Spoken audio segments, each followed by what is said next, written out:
ఎందుకో పాస్టర్లు మనలాంటి వారే అని తెలియదు, మనలాగే సాటి మనుష్యులని తెలియదు. వాళ్లకు సమస్యలు ఉంటాయి, వాళ్ళు అలసిపోతారు, వాళ్ళు విసిగిపోతారు, వాళ్ళు డిప్రెషన్కి గురవుతారు, వాళ్ళు ఒంటరితనాన్ని అనుభవిస్తారు.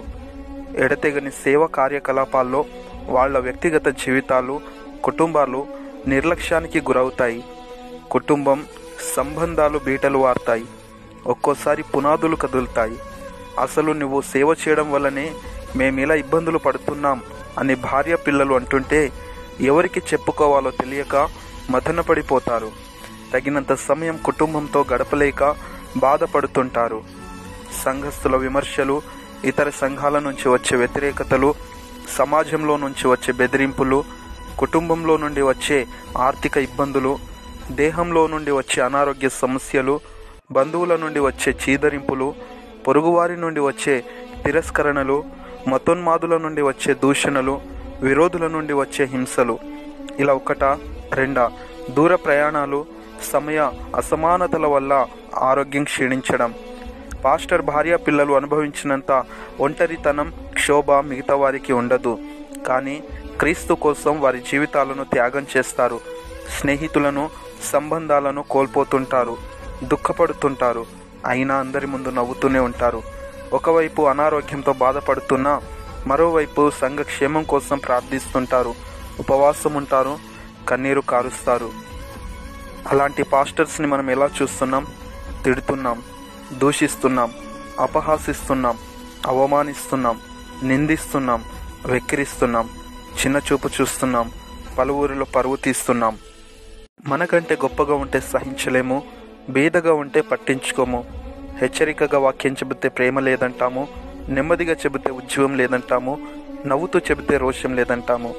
ప్రార్థన కూటములు పెడితే పని లేదంటాము, పెట్టకపోతే భారం లేదంటాము. దశమ భాగం గురించి చెబితే డబ్బు పిచ్చోడు అంటాము, మనకేం పెట్టకపోతే పీషనరీ అంటాము.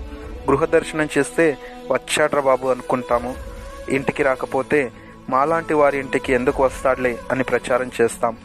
సంఘంలో ఒక స్థానం ఇస్తే నిర్లక్ష్యం చేస్తాం, ఇవ్వకపోతే మందిరం మానేస్తాం, తప్పులు వెతుకుతాం, దుష్ప్రచారం చేస్తాం.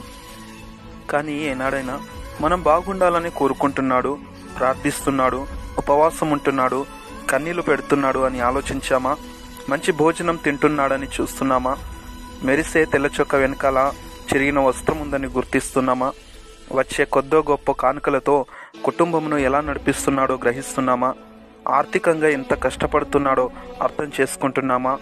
అనారోగ్యంతో ఎంతో క్షీణించిపోతున్నాడో పట్టించుకుంటున్నామా? బాధలో ఉంటే పలకరిస్తున్నామా? దుఃఖంలో ఉంటే ఓదారుస్తున్నామా? కానీ మనం మాత్రం ప్రభువు కొరకై సేవకుడు పడే ప్రయాసంలో ఇంకా భారంగానే ఉంటాము. సంఘాలు మారుస్తాం, పక్కనే సంఘం పెట్టి విశ్వాసులను లాక్కుంటాం. సేవకుడి బలహీనతలు చూస్తాం, అతని కుటుంబంలో లోపాలు వెతుకుతాం. ఎందుకో పాస్టర్లు మనలాంటి వారి అని మర్చిపోతాం. వారిపైన జోకులు వేస్తాం, కార్టూన్లు గీస్తాం, మీమ్స్ రాస్తాం, రోస్టింగ్ చేస్తాం. స్పందిస్తే సహనం లేదంటాం, ఊరుకుంటే తప్పు ఉందంటాము. అతని వల్లే నవ్వుతాం, అతన్ని ఏడిపిస్తాం, అతని వల్లే బాగుపడతాం, అతని నాశనంను కోరుకుంటాం. అయినా పాస్టర్ కూడా మనలాంటి వాడే అని మర్చిపోతాం.